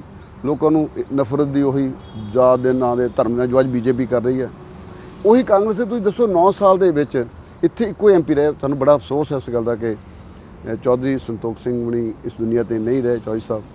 ਔਰ ਮੈਨੂੰ ਕਹਿੰਦਾ ਮਤਲਬ ਇਹ ਗੱਲ ਕਹਿਣ ਵੀ ਉਹਨਾਂ ਨੇ ਬਹੁਤ ਲੰਬਾ ਸਮਾਂ ਜਲੰਧਰ ਦੀ ਰਾਜਨੀਤੀ ਕੀਤੀ ਆ। ਪਰ ਮੈਨੂੰ ਇਸ ਗੱਲ ਦਾ ਅਫਸੋਸ ਹੋਇਆ ਕਿ ਸ਼੍ਰੋਮਣੀ ਅਕਾਲੀ ਦਲ ਨੇ 750 ਕਰੋੜ ਰੁਪਈਆ ਇਸ ਜਲੰਧਰ ਨੂੰ ਸਮਾਰਟ ਸਿਟੀ ਬਣਾਉਣ ਲਈ ਖਰਚਿਆ। ਨਾ ਕਾਂਗਰਸ ਨੇ ਰੁਪਈਆ ਲਾਇਆ, ਨਾ ਹੁਣ ਦੀ ਆਮ ਆਦਮੀ ਪਾਰਟੀ ਸਰਕਾਰ ਨੇ ਲਾਇਆ। ਔਰ ਮੈਂ ਸਮਝਦਾ ਕਿ ਇਹ ਗੱਲਾਂ ਜਿਹੜੀਆਂ ਆ, ਇਹ ਲੋਕਾਂ ਦੇ ਜ਼ਿਹਨ 'ਚ ਆ, ਉਹਨਾਂ ਨੂੰ ਪਤਾ ਆ। ਔਰ ਅੱਜ ਤਾਂ ਕੈਂਡੀਡੇਟ ਵੀ ਆ ਗਏ। ਮੇਰੇ ਜਿੰਨੇ ਵੀ ਸਰਟੀਫਿਕੇਟ ਆ ਨਾ, MS ਤੱਕ, ਜਿਹੜੀ ਮੇਰੀ ਹਾਈਐਸਟ ਕੁਆਲੀਫਿਕੇਸ਼ਨ ਆ, ਉਹਦੇ 'ਤੇ ਜਦੋਂ ਅੱਜ ਵੀ ਤੁਸੀਂ ਜਦੋਂ ਉਹਦਾ ਐਡਰੈਸ ਭਰਦੇ ਆ, ਉਹਦੇ ਜ਼ਿਲ੍ਹਾ ਜਲੰਧਰ ਲਿਖਿਆ। ਕਿਉਂਕਿ ਹੁਣ ਜ਼ਿਲ੍ਹਾ ਜਲੰਧਰ ਨੂੰ ਵੀ 5 ਹੋਰ ਜ਼ਿਲ੍ਹੇ ਬਣਾ ਤੋਂ ਵੱਖਰੀ ਗੱਲ ਆ। ਔਰ ਮੋਰਓਵਰ ਜਿਹੜਾ ਲੋਕ ਬਾਹਰੋਂ ਆ ਗਿਆ ਜੀ ਵਿਦਵਾਨ ਨਹੀਂ, ਤਾਂ ਮੋਦੀ ਸਾਹਿਬ ਕਿੱਥੋਂ ਜਾ ਕੇ ਇਲੈਕਸ਼ਨ ਲੜਦੇ ਆ? ਅਤੇ ਰਾਹੁਲ ਗਾਂਧੀ ਜਿਹੜੇ ਕਾਂਗਰਸ ਜਿਹੜੇ ਗੱਲਾਂ ਕਰਦੇ ਇਹਨਾਂ ਦੇ, ਉਹ ਕਿੱਥੋਂ ਲੜਦੇ ਆ? ਦੇਖੋ ਇਹ ਗੱਲਾਂ ਕਹਿਣੀਆਂ ਸੌਖੀਆਂ। ਮੈਂ ਤਾਂ ਇਹ ਸਮਝਦਾ ਕਿ ਜਿਹੜਾ ਵੀ ਲੋਕ ਜਿਹਨੂੰ ਵੀ ਜਿਤਾ ਕੇ ਭੇਜਣ ਜਾਂ ਜਿਹਨੂੰ ਵੀ ਵੋਟ ਪਾਉਣ, ਇੱਕ ਜ਼ਰੂਰ ਯਾਦ ਰੱਖਣ, ਅੱਜ ਕਰੈਕਟਰ ਮਰ ਰਹੇ ਆ। ਠੀਕ ਹੈ, ਕਰੈਕਟਰ ਮਰ ਰਿਹਾ। ਮੈਂ ਸਮਝਦਾ ਕਿ ਜੇ ਕਰੈਕਟਰ ਨੂੰ ਜਿੰਦਾ ਰੱਖਣਾ ਤਾਂ ਲੋਕਾਂ ਨੂੰ ਸਾਰੇ ਕੈਂਡੀਡੇਟ ਜਿੰਨੇ ਵੀ ਆ, ਬੇਸ਼ੱਕ ਉਹ ਕਾਂਗਰਸ ਦਾ, ਬੇਸ਼ੱਕ ਮੈਂ ਅਕਾਲੀ ਹਾਂ, ਬਸਪਾ ਦਾ ਆ, ਬੀਜੇਪੀ ਦਾ ਆ, ਆਮ ਆਦਮੀ ਪਾਰਟੀ ਦਾ, ਇਹਨਾਂ ਦੇ ਕਰੈਕਟਰ ਦੇਖ ਕੇ ਜ਼ਰੂਰ, ਕਿਉਂਕਿ ਕੋਈ ਬੰਦਾ ਇੱਕ ਦਿਨ 'ਚ ਵੱਡਾ ਨਹੀਂ ਹੁੰਦਾ। ਮੈਂ 62 ਸਾਲ ਦਾ, ਮੈਂ 62 ਸਾਲ 'ਚ ਇੱਕ ਦਿਨ 'ਚ ਨਹੀਂ ਹੋਇਆ। ਮੇਰਾ ਜਵਾਨੀ ਵੀ, ਮੇਰਾ ਐਜ਼ ਏ ਪ੍ਰੋਫੈਸ਼ਨਲ, ਕਿਉਂਕਿ ਮੈਂ ਡਾਕਟਰ ਹਾਂ, ਹਸਪੀਟਲ ਚਲਾਉਣਾ, ਉੱਥੇ ਵੀ ਲੋਕਾਂ 'ਚ ਗੱਲ ਪੁੱਛਣੀ ਚਾਹੀਦੀ ਹੈ। ਲੋਕਾਂ ਨੂੰ ਆਪਣੇ ਕੈਂਡੀਡੇਟ ਬਾਰੇ ਸਭ ਕੁਝ ਪੁੱਛਣਾ ਚਾਹੀਦਾ ਵੀ ਕਿੱਦਾਂ ਦਾ ਆ। ਔਰ ਮੋਰਓਵਰ ਇਹ ਕਰੈਕਟਰ ਫਿਜ਼ੀਕਲ ਕਰੈਕਟਰ ਨਹੀਂ ਹੁੰਦਾ। ਜੇ ਤੁਸੀਂ ਇਹ ਕਹੋ ਨਾ ਫਿਜ਼ੀਕਲ ਕਰੈਕਟਰ ਹੀ ਕਰੈਕਟਰ ਹੁੰਦਾ, ਜੇ ਤੁਸੀਂ, ਮੈਂ ਡਾਕਟਰ ਹਾਂ, ਜੇ ਮੈਂ ਆਪਣੇ ਕਿੱਤੇ ਨਾਲ ਜਸਟੀਫਾਈ ਨਹੀਂ ਕਰਦਾ, ਜੇ ਮੈਂ ਪੇਸ਼ੈਂਟ ਨੂੰ ਆਪਣੇ ਨੂੰ ਸੈਟੀਸਫਾਈ ਨਹੀਂ ਕਰਦਾ, ਤਾਂ ਉਹ ਵੀ ਕ੍ਰਾਈਮ ਹੈ। ਅਸ਼ੁਰਾ ਮਾਰ ਦਿਓ, ਲਾਠੀ ਮਾਰ ਦਿਓ, ਕ੍ਰਾਈਮ ਨਹੀਂ ਹੁੰਦਾ। ਇਹ ਵੀ ਇੱਕ ਕਰੈਕਟਰ ਦੀ ਡੈਫੀਨੇਸ਼ਨ ਆ। ਸੋ ਮੈਂ ਸਮਝਦਾ ਜੇ ਅਸੀਂ ਇਹ ਗੱਲਾਂ ਦੇਖਾਂਗੇ ਕਿ ਮੈਂ ਐਮਐਲਏ ਆ, ਇਹ ਵੀ ਦੋ ਤਾਂ ਇਹਨਾਂ 'ਚੋਂ ਸੱਜਣ ਜਿਹੜੇ ਮੇਰੇ ਨਾਲ ਐਮਐਲਏ ਵੀ ਰਹੇ ਆ, ਉਹਨਾਂ ਦੀ ਕਾਰਜਕਾਰੀ ਵਿਧਾਨ ਸਭਾ ਜਿੱਥੇ ਭੇਜਿਆ ਸੀ ਉੱਥੇ ਦੀ ਵੀ ਦੇਖਣੀ ਚਾਹੀਦੀ, ਇਕੱਲੇ ਸੜਕਾਂ 'ਤੇ ਭਾਸ਼ਣ ਨਹੀਂ ਦੇਖਣੇ ਚਾਹੀਦੇ। ਜਿਸ ਜਗ੍ਹਾ 'ਤੇ ਅਸੀਂ ਜਾਂਦੇ ਹਾਂ, ਉੱਦਾਂ ਇੱਕ ਦੀ ਤਾਂ ਸਰਕਾਰ ਵਿੱਚ ਵੀ, ਪਿਛਲੀ ਸਰਕਾਰ ਵੀ ਸੀ, ਆਮ ਆਦਮੀ ਜਿਹੜੇ ਹੁਣ ਆਮ ਆਦਮੀ ਪਾਰਟੀ ਚਲੇ ਗਏ ਆ, ਕਾਂਗਰਸ ਦੇ ਐਮਐਲਏ ਸੀ, ਕਢਾਇਓ 5 ਸਾਲ ਦਾ ਤੁਹਾਡੀ ਸਰਕਾਰ ਦੇ ਵਿੱਚ ਤੁਸੀਂ ਕੀਤਾ ਕੀ ਆ, ਨਹੀਂ ਤਾਂ ਅਸੀਂ ਦੱਸਾਂਗੇ। ਅਸੀਂ ਪਲੈਨਿੰਗ ਬੋਰਡ ਦੇ ਚੇਅਰਮੈਨ, ਇਸ ਗੱਲ ਦਾ ਦਾਅਵਾ ਕਰਦੇ ਆ ਕਿ ਕਾਂਗਰਸ ਦੀ ਆਪਸੀ ਫੁੱਟ ਉਹਨਾਂ ਨੂੰ ਜਿਹੜਾ ਹੈ ਵੱਡਾ ਨੁਕਸਾਨ ਪਹੁੰਚਾ ਗਈ, ਔਰ ਆਮ ਆਦਮੀ ਪਾਰਟੀ ਦੀਆਂ ਪਾਲਿਸੀਜ਼ ਚੰਗੀਆਂ ਲੱਗੀਆਂ। ਉਹ ਕਹਿੰਦੇ 1 ਸਾਲ ਦੇ ਵਿੱਚ ਕੀਤੇ ਹੋਏ ਕੰਮ ਸਾਨੂੰ ਚੰਗੇ ਲੱਗੇ, ਇਸ ਕਰਕੇ ਅਸੀਂ ਫੈਸਲਾ ਲੈ ਲਿਆ ਕਿ ਅਸੀਂ ਆਮ ਆਦਮੀ ਪਾਰਟੀ ਦਾ ਹਿੱਸਾ ਬਣਾਂਗੇ। ਹੁਣ ਅਸੀਂ ਸੇਵਾ ਕਰਨ ਆਏ ਸੀ, ਉਹਨਾਂ ਨੇ ਸਾਨੂੰ ਟਿਕਟ ਦਿੱਤੀ, ਹੁਣ ਅਸੀਂ ਟਿਕਟ 'ਤੇ ਇਮਾਨਦਾਰੀ ਨਾਲ ਲੋਕਾਂ ਕੋਲੇ ਜਾਵਾਂਗੇ, ਉਹਨਾਂ ਨੂੰ ਆਪਣੀ ਗੱਲ ਦੱਸਾਂਗੇ ਔਰ ਜਿੱਤ ਪ੍ਰਾਪਤ ਕਰਾਂਗੇ। ਸੁਸ਼ੀਲ ਕੁਮਾਰ ਰਿੰਕੂ ਜਿਹੜੇ ਨੇ, ਉਹਨਾਂ ਦੇ ਆਪਣੇ ਵੀਰ ਨੇ। ਨਹੀਂ, ਮੈਂ ਸਮਝਦਾ ਉਹਨਾਂ ਦੀ ਗੱਲ। ਦੇਖੋ, ਉਹਨਾਂ ਨੂੰ ਕਹਿਣਾ ਵੀ ਇਹੀ ਬਣਦਾ, ਕਿਉਂਕਿ ਜੇ ਅਸੀਂ ਉਹਨੂੰ ਯਾਦ ਕਰਾਉਣ ਲੱਗ ਪਏ ਵੀ ਜਦੋਂ ਸਿੱਧੂ ਮੂਸੇਵਾਲੇ ਦਾ ਕਤਲ ਹੋਇਆ ਸੀ, ਤੇ ਸਭ ਇਹਨਾਂ ਨੇ, ਮੈਨੂੰ ਲੱਗਦਾ ਇਹਨਾਂ ਨੇ ਬਿਆਨ ਦਿੱਤਾ ਸੀ ਵੀ ਇਹਦੇ ਕਾਤਲ ਜਿਹੜੇ ਆ, ਉਹ ਕਾਤਲ ਨਹੀਂ, ਅਸਲੀ ਕਾਤਲ ਭਗਵੰਤ ਮਾਨ ਜੀ ਔਰ ਕੇਜਰੀਵਾਲ ਆ। ਇਹ ਕਿਹਾ ਸੀ ਨਾ, ਕਢਾ ਲਿਓ ਰਿਕਾਰਡਿੰਗ। ਔਰ ਮੈਂ ਇਹ ਚੰਗੀ ਤਰ੍ਹਾਂ ਜਾਣਦਾ ਕਿ ਜਿਹੜੀ ਪਾਰਟੀ ਕਹਿੰਦੀ ਹੈ ਵੀ ਸਾਡਾ ਥੱਲੇ ਬਹੁਤ ਆਧਾਰ ਆ, ਉਹਨਾਂ ਨੇ ਕਿਹੜੇ ਬੰਦੇ ਨੂੰ ਅਪਰੋਚ ਨਹੀਂ ਕੀਤਾ ਵੀ ਸਾਡੇ ਵੱਲੋਂ ਇਲੈਕਸ਼ਨ ਲੜੋ। ਕਿਹੜੇ ਬੰਦੇ ਨੂੰ? ਇੱਕ ਸਿੰਗਲ ਬੰਦੇ ਦਾ ਨਾਮ ਲਓ, ਜਿੰਨੇ ਲੀਡਰ ਤੁਹਾਨੂੰ ਯਾਦ ਆ ਨਾ, ਇਹਨਾਂ ਨੇ ਹਰ ਐਸੀ ਲੀਡਰ ਨੂੰ ਅਪਰੋਚ ਕੀਤਾ ਵੀ ਸਾਡੇ ਵੱਲੋਂ ਇਲੈਕਸ਼ਨ ਲੜ ਲਓ। ਉਹ ਪਾਰਟੀ ਜਿਹੜੀ 92 ਕੱਲ ਜਿੱਤ ਕੇ ਆਏ ਆ, ਜਿਹੜੇ ਕਹਿੰਦੇ ਸਾਡੇ ਹਰ ਗਲੀ ਮੁਹੱਲਿਆਂ 'ਚ ਸਾਡੇ ਵਰਕਰ ਹੀ ਵਰਕਰ, ਅਸੀਂ ਆਮ ਵਰਕਰ ਨੂੰ ਟਿਕਟਾਂ ਦੇ ਕੇ ਨਵਾਜ਼ਦੇ ਹਾਂ, ਉਹਨਾਂ ਨੂੰ ਐਮਐਲਏ ਐਮਪੀ ਬਣਾਉਂਦੇ ਆ, ਉਹਨਾਂ ਨੂੰ ਆਪਣੀ ਪਾਰਟੀ 'ਚੋਂ ਕੋਈ ਕੈਂਡੀਡੇਟ ਨਹੀਂ ਲੱਭਿਆ। ਤਾਂ ਜਦੋਂ ਕੋਈ ਨਹੀਂ ਲੱਭਿਆ, ਔਰ ਦੂਸਰੀਆਂ ਪਾਰਟੀਆਂ ਦੇ ਜਿੰਨੇ ਵੀ ਐਸੀ ਲੀਡਰ ਸੀ ਜਿਹੜੇ ਇੱਥੋਂ ਦੇ ਸੀ, ਕਹਿੰਦਾ ਜਿਹੜੇ ਇਲੈਕਸ਼ਨ ਲੜ ਸਕਦੇ ਸੀ, ਉਹਨਾਂ ਨੂੰ ਇਹਨਾਂ ਨੇ ਅਪਰੋਚ, ਸਭ ਨੇ ਨਾ ਕੀਤੀ ਇਹਨਾਂ ਨੂੰ। ਸੋ ਜਦੋਂ ਫਿਰ ਕੋਈ ਨਾ ਲੱਭੇ, ਫਿਰ ਸੁਸ਼ੀਲ ਰਿੰਕੂ ਜੀ ਆ ਗਏ। ਮੈਂ ਸਮਝਦਾ ਕਿ ਉਹ ਲੋਕ ਜਾਣਦੇ ਆ ਕਿੰਨਾ ਕਿੰਨਾ ਦਾ ਗ੍ਰਾਫ ਆ, ਕਿੰਨੇ ਕਿੰਨਾ ਦੇ ਕੰਮ ਕੀਤੇ ਆ। ਬਾਕੀ ਤੁਹਾਡੇ ਸਾਹਮਣੇ ਦੱਸ। ਭਾਜਪਾ ਨੇ ਉਮੀਦਵਾਰ ਆਪਣੇ ਲਾਏ ਨੇ ਇਕਬਾਲ ਸਿੰਘ ਅਟਵਾਲ, ਔਰ ਭਾਜਪਾ ਕਹਿ ਰਹੀ ਹੈ ਕਿ ਅਸੀਂ ਜਿਸ ਆਧਾਰ 'ਤੇ ਚੋਣਾਂ ਲੜਨੀਆਂ, ਜਾਂ ਜੋ ਗੱਲਾਂ ਕਹਿ ਕੇ ਅਸੀਂ ਲੋਕਾਂ ਕੋਲੇ ਜਾਣਾ, ਸਭ ਤੋਂ ਪਹਿਲਾਂ ਕਿ ਅਸੀਂ ਸਿੱਖਾਂ ਵਾਸਤੇ ਬਹੁਤ ਕੁਝ ਕੀਤਾ, ਉਹ ਤਾਂ ਕੋਰੀਡੋਰ ਖੋਲ੍ਹਣ ਤੱਕ ਦੀ ਗੱਲ ਕਰਦੇ ਨੇ, ਬਲੈਕ ਲਿਸਟ ਖਤਮ ਕਰਨ ਦੀ ਗੱਲ ਕਰਦੇ ਨੇ, ਔਰ ਉਹ ਕਹਿ ਰਹੇ ਨੇ ਕਿ 2024 ਦੇ ਵਿੱਚ ਅਸੀਂ ਰਿਪੀਟ ਹੋ ਰਹੇ ਹਾਂ, ਤੇ ਇਸੇ ਨੂੰ ਦੇਖਦੇ ਹੋਏ ਲੋਕ ਸਾਨੂੰ ਵੋਟ ਕਰਨਗੇ ਔਰ ਅਸੀਂ ਇੱਥੋਂ ਜਿੱਤ ਪ੍ਰਾਪਤ ਕਰਾਂਗੇ, ਕਿਉਂਕਿ ਆਹ ਸਾਲ ਤਾਂ ਅਸੀਂ ਐਮਪੀ ਰਹਾਂਗੇ, ਅੱਗੇ 2024 ਦੇ ਵਿੱਚ ਵੀ ਸਾਡੀ ਸਰਕਾਰ ਹੈ ਜਿਹੜੀ ਉਹ ਰਿਪੀਟ ਹੋਣ ਜਾ ਰਹੀ ਹੈ। ਉਹ ਕਹਿੰਦੇ ਕਿ ਜੇਕਰ ਜਲੰਧਰ ਦੇ ਲੋਕਾਂ ਦਾ ਕੋਈ ਵਿਕਾਸ ਹੋ ਸਕਦਾ ਤਾਂ ਭਾਜਪਾ ਕਰਵਾ ਸਕਦੀ, ਕਿਉਂਕਿ ਅਸੀਂ ਕੇਂਦਰ 'ਚ ਬੈਠੇ। ਦੇਖੋ, ਮੈਂ ਤਾਂ ਇਹ ਸੋਚਦਾ ਵੀ ਬੜੀ ਚੰਗੀ ਗੱਲ ਹੈ ਜੇ ਇਹ ਸੋਚ ਆਪਣੀ ਬਦਲ ਲੈਣ, ਕਿਉਂਕਿ ਜੇ ਵੋਟਾਂ ਲੈਣ ਲਈ ਇਹ ਗੱਲ ਕਹਿਣੀ ਹੈ ਤਾਂ ਬੜੀ ਚੰਗੀ ਲੱਗਦੀ ਆ, ਪਰ ਜੇਕਰ ਇਦਾਂ ਦੇ ਹੁੰਦੇ ਤਾਂ ਐਨਸੀਆਰਟੀ ਦੀ ਬੁੱਕ ਦੇ ਵਿੱਚ ਉਹ ਚੈਪਟਰ ਨਾ ਲੈ ਕੇ ਆਉਂਦੇ। ਜੇ ਇਹ ਇਦਾਂ ਦੇ ਹੁੰਦੇ ਤਾਂ ਕਿਸਾਨ ਜਿਹੜਾ, ਦੇਖੋ ਮੈਜੋਰਟੀ ਕਿਸਾਨ ਜਿਹੜਾ, ਮੈਜੋਰਟੀ ਪੰਜਾਬ ਦੇ ਵਿੱਚ, ਇਹ 'ਚ ਦੋ ਰਾਮਾਂ ਨਹੀਂ, ਉਹ ਸਿੱਖ ਲੋਕ ਜਿਹੜੇ ਉਹ ਜ਼ਿਆਦਾ ਖੇਤੀ ਕਰਦੇ ਆ, ਉਹਨਾਂ ਨੂੰ ਨਾ ਉੱਥੇ ਸਾਲ ਭਰ ਧੱਕੇ ਨਾ ਖਾਣੇ ਪੈਂਦੇ। ਚਲੋ ਉਹ ਵੀ ਖਾ ਲੈ, ਪਰ ਉਹਨਾਂ ਨੇ ਜਿਹੜੀ ਕਮਿਟਮੈਂਟ ਕੀਤੀ ਸੀ, ਮੈਂ MSP ਦੇਣੀ ਆ ਜਾਂ ਹੋਰ ਚੀਜ਼ਾਂ ਦੇਣੀਆਂ, ਸਹੂਲਤਾਂ ਦੇਣੀਆਂ, ਉਹ ਬੰਦ ਨਾ ਕਰਦੇ। ਦੇਖੋ, ਜੇ ਤੁਸੀਂ ਇਹ ਸੋਚਦੇ ਹੋ ਨਾ ਕਿਸੇ ਨੂੰ ਬਦਨਾਮ ਕਰਕੇ, ਕਿਸੇ ਨੂੰ ਘਟੀਆ ਦੱਸ ਕੇ ਫਿਰ ਅਸੀਂ ਕਹੀਏ ਵੀ ਤੁਹਾਡਾ ਇੱਕ ਨੁਮਾਇੰਦਾ ਲਿਆ ਕੇ ਅਸੀਂ ਟਿਕਟ ਦੇ ਦਈਏ, ਵੀ ਉਹ ਗਲਤ ਧੋਤੀ ਜਾਏਗੀ। ਪੰਜਾਬ ਦੇ ਲੋਕ, ਦਲਿਤ ਸਮਾਜ ਤੇ ਸਿੱਖ ਸਮਾਜ ਕਦੀ ਵੀ BJP ਨੂੰ ਮੂੰਹ ਨਹੀਂ ਲਾਊਗਾ, ਕਿਉਂਕਿ ਉਹਨਾਂ ਦੀ ਰਣਨੀਤੀ ਇਹ ਆ, ਉਹਨਾਂ ਦੀ ਰਾਜਨੀਤੀ ਇਹ ਆ ਕਿ ਉਹਨਾਂ ਨੇ ਲੋਕਾਂ ਨੂੰ ਧਰਮ ਦੇ ਨਾਂ 'ਤੇ, ਜਾਤ ਦੇ ਨਾਂ 'ਤੇ ਲੜਾ ਕੇ ਆਪਣੀ ਗੱਲ ਕਹਿਣ ਦੀ ਕੋਸ਼ਿਸ਼ ਕਰਨੀ। ਦਿੱਲੀ ਸੁਣਿਆ ਸੀ, ਮਾਰੋ ਗੋਲੀ ਮਾਰੋ ਇਹਨਾਂ ਕੋ, ਹੈ ਨਾ। ਇਹ ਕੋਈ ਵਕਤ ਦੂਰ ਨਹੀਂ ਜਦੋਂ ਇਹਨਾਂ ਨੇ ਸਿੱਖਾਂ ਨੂੰ ਵੀ ਇੱਥੇ ਕਹਿਣ ਲੱਗ ਪੈਣਾ, ਦਲਿਤਾਂ ਨੂੰ ਵੀ ਕਹਿਣ ਲੱਗ ਪੈਣਾ ਗੋਲੀ ਮਾਰੋ ਇਹਨਾਂ ਕੋ। ਕਹਿੰਦਾ ਮਤਲਬ ਇਹ ਲੋਕ ਬੜੇ ਸਿਆਣੇ, ਮੇਰੇ ਕਹਿਣ ਨਾਲ ਨਹੀਂ, ਲੋਕ ਸਿਆਣੇ ਆ, ਲੋਕ ਇਹਨਾਂ ਗੱਲਾਂ ਨੂੰ ਯਾਦ ਰੱਖਣਗੇ। ਬਾਕੀ ਇਹ ਜ਼ਰੂਰ ਹੋ ਸਕਦਾ ਕਿ ਜਿਹੜਾ ਡਰੱਗਸ ਦਾ ਧੰਦਾ ਆ ਉਹ ਹੋਰ ਜ਼ਿਆਦਾ ਵੱਧ ਫੁੱਲ ਕੇ ਬਾਹਰ ਆਵੇ, ਕਿਉਂਕਿ ਉਸੇ ਦਿਨ ਜਿਹੜੇ 10-10 ਸਾਲ ਜੇਲ੍ਹਾਂ ਕੱਟ ਕੇ ਆਏ ਉਹ ਵੀ ਨਾਲ ਜੁਆਇਨ ਕੀਤੇ ਆ। ਰਿੰਕੂ ਜੀ ਇਕੱਲੇ ਨਹੀਂ ਕੀਤੇ, ਉਹਨਾਂ ਨਾਲ ਉੱਦਾਂ ਦੇ ਚਿਹਰੇ ਵੀ ਜੁਆਇਨ ਕੀਤੇ, ਕਿਉਂਕਿ ਦੇਖੋ ਇਹ ਬੀਜੇਪੀ ਦੀ ਸਹਿਮਤੀ ਤੋਂ ਬਿਨਾਂ ਤਾਂ ਹੋ ਹੀ ਨਹੀਂ ਸਕਦਾ। ਜੇ ਮੈਂ ਕ੍ਰਿਮੀਨਲ ਆ ਕੋਈ ਤੇ ਸਾਰੀ ਦੁਨੀਆ ਨੂੰ ਪਤਾ ਹੁੰਦਾ, ਕਿਉਂਕਿ ਜੇ ਕੋਈ ਕਿਸੇ ਨੂੰ ਸਜ਼ਾ ਹੋ ਜਾਏ ਉਹਦਾ ਸਭ ਨੂੰ ਪਤਾ ਹੁੰਦਾ, ਫਿਰ ਵੀ ਕਹਿੰਦਾ ਮਤਲਬ ਉਹਨਾਂ ਨੇ ਉਹਨੂੰ ਐਕਸੈਪਟ ਕੀਤਾ। ਸੋ ਮੈਂ ਸਮਝਦਾ ਕਿ ਪਤਾ ਨਹੀਂ ਕੀ ਮੈਸੇਜ ਬੀਜੇਪੀ ਦੇਣਾ ਚਾਹੁੰਦੀ ਹੈ।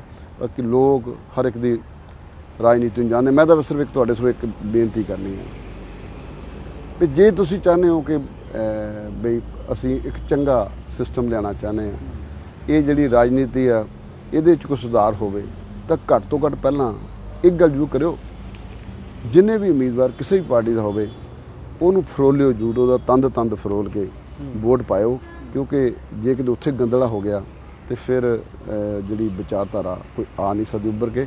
ਕਿਉਂਕਿ ਪਹਿਲੀ ਗੱਲ ਜਿਹੜੀ ਪੋਲਿਟਿਕਸ ਦੇ ਵਿੱਚ ਆ ਉਹ ਇਮਾਨਦਾਰੀ ਹੋਣੀ ਚਾਹੀਦੀ ਹੈ। ਮੈਂ ਮੰਨਦਾ ਜੇ ਡਾਕਟਰ ਸੁਖੀ ਬੇਈਮਾਨ ਆ, ਉਹ ਲੋਕਾਂ ਨਾਲ ਨਹੀਂ ਖੜਦਾ ਜਾਂ ਲੋਕਾਂ ਦੀ ਗੱਲ ਨਹੀਂ ਕਰਦਾ ਜਾਂ ਉਹਨਾਂ ਨਾਲ ਬੇਈਮਾਨੀਆਂ ਕਰਦਾ, ਤਾਂ ਡਾਕਟਰ ਸੁਖੀ ਨੂੰ ਵੋਟ ਨਹੀਂ ਪਾਉਣੀ ਚਾਹੀਦੀ। ਮੈਂ ਤੁਹਾਡੇ ਮਾਧਿਅਮ ਨਾਲ ਕਹਿੰਦਾ ਨਹੀਂ ਪਾਉਣੀ ਚਾਹੀਦੀ। ਬਹੁਤ ਦੂਰ ਨਹੀਂ, 35 ਮਿੰਟ ਵੀ ਨਹੀਂ ਲੱਗਦੇ। ਜੇ ਮੈਂ ਜਲੰਧਰੋਂ ਕਿਸੇ ਦੂਜੇ ਕੋਨੇ, ਜਲੰਧਰ ਡਿਸਟ੍ਰਿਕਟ ਦੂਜੇ ਕੋਨੇ ਤੋਂ ਜਾਵਾਂ ਤਾਂ ਮੈਂ ਲੇਟ ਪਹੁੰਚਦਾ। ਜੇ ਮੈਂ ਬੰਗੇ ਪਹੁੰਚਣਾ ਤਾਂ ਮੈਨੂੰ 15 ਤੋਂ 20 ਮਿੰਟ ਲੱਗਦੇ ਸਿਰਫ। ਆ ਫਗਵਾੜੇ ਤੋਂ ਪਹਿਲਾਂ ਹੀ ਮੇਰਾ ਹਲਕਾ ਸ਼ੁਰੂ ਹੋ ਜਾਂਦਾ ਨਾਲੇ ਹੀ। ਤੇ ਲੋਕਾਂ ਨੂੰ ਇਹ ਗੱਲ ਪੁੱਛਣੀ ਚਾਹੀਦੀ ਹੈ। ਮੈਂ ਬੇਨਤੀ ਕਰਦਾ ਕਿ ਪੁੱਛ ਕੇ ਪਾਇਓ, ਕਿਤੇ ਐਵੇਂ ਹੀ ਨਹੀਂ ਕਹਿੰਦਾ ਮਤਲਬ ਜਿੰਨਾ ਚਿਰ ਅਸੀਂ ਕਰੈਕਟਰ ਨਹੀਂ ਚੇਂਜ ਕਰਦੇ, ਜਿੰਨਾ ਚਿਰ ਅਸੀਂ ਕਰੈਕਟਰ ਕਿਸੇ ਦਾ ਨਹੀਂ ਦੇਖਦੇ, ਤਾਂ ਮੈਂ ਸਮਝਦਾ ਕਿਉਂਕਿ ਸਾਨੂੰ ਆਦਤ ਪੈ ਗਈ ਕਿ ਅਸੀਂ ਫਿਜ਼ੀਕਲ ਕਰੈਕਟਰ ਹੀ ਦੇਖਦੇ ਹਾਂ, ਪਰ ਕਰੈਕਟਰ ਬੜੇ ਹੋਰ ਵੀ ਆ ਕਿ ਅਸੀਂ ਸਿੰਸੀਅਰਟੀ ਨਾਲ ਰਹਿੰਦੇ ਕਿਹਦੇ ਨਾਲ, ਜਿਹਦੇ ਨਾਲ ਤੁਰੇ ਹਾਂ, ਕਿ ਉਹਦੇ ਨਾਲ ਖੜੇ ਵੀ ਹੈ, ਕਿ ਉਹ ਦੇਖਣ ਨੂੰ ਹੀ ਖੜੇ ਹਾਂ, ਕਿ ਪਿੱਛੋਂ ਕੁਝ ਜਿੱਦਾਂ ਕਾਂਗਰਸ ਕਰ ਰਹੀ ਆ ਦਿਖਾਵਾ ਕਰਨੀ ਹੈ। ਇਹ ਗੱਲਾਂ ਜੇਕਰ ਅਸੀਂ ਨਹੀਂ ਕਰਾਂਗੇ ਨਾ, ਤਾਂ ਮੈਂ ਸਮਝਦਾ ਕਿ ਸੁਧਾਰ ਨਹੀਂ ਹੋ ਸਕਦਾ। ਠੀਕ ਹੈ ਡਾਕਟਰ ਸਾਹਿਬ, ਕਿਉਂਕਿ 1 ਸਾਲ ਹੋਇਆ ਤੁਹਾਨੂੰ ਇੱਥੇ ਜਿੱਤ ਕੇ ਗਿਆ ਨੂੰ, ਔਰ ਜ਼ਾਹਿਰ ਜੀ ਗੱਲ ਹੈ ਕਿ ਉਸ ਵੇਲੇ ਆਮ ਆਦਮੀ ਪਾਰਟੀ ਦੀ ਹਨੇਰੀ ਸੀ, ਪਰ ਬੰਗੇ 'ਚੋਂ ਲੋਕਾਂ ਨੇ ਤੁਹਾਨੂੰ ਚੁਣਿਆ। ਹੁਣ ਕੀ ਉਹ ਹਲਕੇ ਦੇ ਲੋਕਾਂ ਨਾਲ ਸਲਾਹ ਕਰ ਲਈ ਜਾਂ ਆਗੂਆਂ ਦੇ ਨਾਲ ਜਾਂ ਲੀਡਰਾਂ ਦੇ ਨਾਲ ਜਿਹੜੇ ਤੁਹਾਡੇ ਨਾਲ ਚੱਲੇ ਦਿਨ ਰਾਤ, ਕਿ ਅਸੀਂ ਸਾਡਾ ਜੇ ਕੋਈ ਵਿਧਾਇਕ ਹੋਵੇ ਤਾਂ ਉਹ ਡਾਕਟਰ ਸੁੱਖੀ ਹੋਣੇ ਚਾਹੀਦੇ ਆ, ਉਹਨਾਂ ਲੋਕਾਂ ਦੇ ਨਾਲ ਸਲਾਹ ਕੀਤੀ ਕਿ ਮੈਂ ਹਲਕਾ ਛੱਡ ਕੇ, ਬੰਗਾ ਛੱਡ ਕੇ ਜਲੰਧਰ ਜਾ ਰਿਹਾ ਔਰ ਪੰਜਾਬ ਨੂੰ ਛੱਡ ਕੇ ਦਿੱਲੀ ਦੇ ਵਿੱਚ ਪੰਜਾਬ ਦੀ ਗੱਲ ਕਰਨੀ ਹੈ ਜਾਂ ਜਲੰਧਰ ਦੀ ਗੱਲ ਕਰਨੀ ਹੈ, ਕਿ ਇਸ ਵਿਸ਼ੇ ਤੇ ਤੁਹਾਡੀ ਚਰਚਾ ਹੋ ਚੁੱਕੀ ਹੈ ਤੁਹਾਡੇ? ਮੈਂ ਆਪਣੇ ਲੋਕ ਘੱਟੋ ਘੱਟ ਇਤਰਾਜ਼ ਨਾ ਕਰਨ ਤੁਹਾਡੇ। ਮੈਂ ਆਪਣੇ ਹਲਕੇ ਦੇ ਲੋਕਾਂ ਨਾਲ, ਕਿਉਂਕਿ ਕੋਈ ਇੱਦਾਂ ਦਾ MLA ਆ ਜਿਹਦੇ ਨਾਲ ਜਿਹੜਾ ਪਿੰਡ, ਜਿਹੜਾ ਇਦਾਂ ਦਾ ਇਨਸਾਨ, ਜਿਹੜੇ ਪਿੰਡਾਂ ਜਿਹੜੇ ਕਹਿੰਦੇ ਬਹੁਤ ਸੁਧਾਰਨ ਜਿਹੇ ਲੋਕ ਆ, ਜਿਨ੍ਹਾਂ ਦੀ ਉਹਨਾਂ ਦੇ ਪਿੰਡ ਦਾ ਪੰਚ ਵੀ ਗੱਲ ਨਹੀਂ ਸੁਣਦਾ, ਮੈਨੂੰ ਅੱਧਾ ਘੰਟਾ ਬੈਠੇ ਰਹਿੰਦੇ, ਗੱਲਾਂ ਕਰਦੇ ਰਹਿੰਦੇ ਆ। ਕਿਉਂਕਿ ਇੱਕ ਚੀਜ਼ ਮੈਂ ਜ਼ਰੂਰ ਚਾਹਨਾ ਸਦਾ ਹੀ ਵੀ ਤੁਹਾਡਾ MLA, ਤੁਹਾਡਾ MP, ਉਹ ਜਿਹੜਾ ਆਮ ਵਰਕਰ ਉਹਨੂੰ ਉਹ ਫਰਕ ਨਾ ਮਹਿਸੂਸ ਕਰੇ। ਉਹਨੂੰ ਇਹ ਲੱਗੇ ਨਾ ਕਿ ਮੇਰਾ MP ਆ, ਉਹਨੂੰ ਇਹ ਨਾ ਲੱਗੇ ਕਿ ਮੇਰਾ MLA ਆ, ਉਹਨੂੰ ਇਹ ਲੱਗੇ ਯਾਰ ਇਹ ਮੇਰਾ ਸਾਥੀ ਆ। ਉਹ ਫਿਰ ਤੁਹਾਡੇ ਨਾਲ ਖੁੱਲ੍ਹ ਕੇ ਗੱਲਾਂ ਕਰਦਾ। ਔਰ ਮੈਨੂੰ ਇਹ ਦਾਅਵੇ ਨਾਲ ਮੈਂ ਕਹਿ ਸਕਦਾ, ਇਹ ਤੁਸੀਂ ਇਹ ਗੱਲਾਂ ਚੀਜ਼ਾਂ ਕਨਫਰਮ ਕਰ ਸਕਦੇ ਹੋ। ਮੈਨੂੰ ਹਰ ਬੰਦੇ ਨੇ ਕਿਹਾ ਵੀ ਜੀ ਬੜੀ ਵਧਾਈਆਂ। ਮੈਂ ਕਾਹਦੀਆਂ, ਕਈ ਵਾਰੀ ਬੰਦਾ ਸੋਚਦਾ ਯਾਰ ਮੈਂ ਤਾਂ ਬੜਾ ਸੋਹਣਾ ਸੈੱਟ ਬੈਠਾ ਸੀ।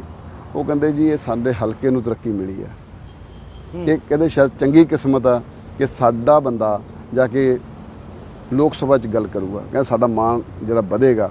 ਔਰ ਕਹਿੰਦਾ ਕਿਉਂਕਿ ਇਲੈਕਸ਼ਨਾਂ ਤਾਂ ਹਰ ਸਾਲ 2 ਸਾਲ ਬਾਅਦ ਆਉਂਦੀਆਂ ਰਹਿੰਦੀਆਂ, ਉਹ ਇਸ ਗੱਲ 'ਤੇ ਦ੍ਰਿੜ ਆ ਕਿ ਸਾਡਾ ਬੰਦਾ ਜਿਹੜਾ ਆ ਉੱਥੇ ਜਾ ਕੇ ਚੰਗੀ ਗੱਲ ਕਰੇ। ਉਹ ਇਹ ਜ਼ਰੂਰ ਕਹਿੰਦੇ ਆ, ਸਰੀਰ ਨਾ ਜਾਵੇ ਨਾਲ, ਕਹਿੰਦਾ ਮਤਲਬ ਉੱਥੇ ਲੋਕਾਂ ਦੀਆਂ ਗੱਲਾਂ ਵੀ ਜਾਣ ਅੰਦਰ, ਲੋਕਾਂ ਦੀ ਜੋ ਜਿਸ ਸੋਚ ਨਾਲ ਲੋਕ ਵੋਟ ਕਰਦੇ ਆ ਉਹ ਵੀ ਅੰਦਰ ਜਾਵੇ। ਕਿਉਂਕਿ ਜੇ ਮੈਂ ਇਕੱਲਾ ਸਰੀਰ ਚਲੇ ਗਿਆ ਜਿੱਦਾਂ ਅੱਗੇ ਜਾਂਦੇ ਰਹੇ ਆ ਤਾਂ ਗੱਲ ਨਹੀਂ ਬਣੀ। ਮੇਰੇ ਹਲਕੇ ਦੇ ਲੋਕਾਂ ਨੂੰ ਇਹ ਮਾਣ ਆ। ਔਰ ਮੈਂ ਇੱਕ ਸਮਝਦਾ ਕਿ 13 ਮਈ ਤੋਂ ਬਾਅਦ ਜਲੰਧਰ ਦੇ ਲੋਕ ਵੀ ਮੇਰੇ 'ਤੇ ਮਾਣ ਕਰਨਗੇ। ਇਹ ਮੈਂ ਵਿਸ਼ਵਾਸ ਦਵਾਨਾ ਅੱਜ। ਪਰ ਮੈਂ ਇਹ ਸਮਝਦਾ ਕਿ ਇਹਨਾਂ ਨੂੰ ਮੈਨੂੰ ਮੌਕਾ ਦੇਣਾ ਚਾਹੀਦਾ, ਅਤੇ ਮੈਂ ਇਹਨਾਂ ਦਾ ਜੋ ਵੀ ਕਰ ਸਕਿਆ, ਜੋ ਇਹਨਾਂ ਦੇ ਨਾਲ ਖੜ ਸਕਿਆ, ਮੈਂ ਜ਼ਰੂਰ ਕਰਾਂਗਾ। ਧੰਨਵਾਦ। ਆਖਰੀ ਸਵਾਲ ਹੈ ਡਾਕਟਰ ਸਾਹਿਬ ਕਿ 2022 ਦੇ ਵਿਧਾਨ ਸਭਾ ਚੋਣਾਂ ਦੇ ਵਿੱਚ ਅਕਾਲੀ ਦਲ ਕੋਈ ਬਹੁਤ ਚੰਗਾ ਪਰਫਾਰਮ ਨਹੀਂ ਕਰ ਪਾਇਆ।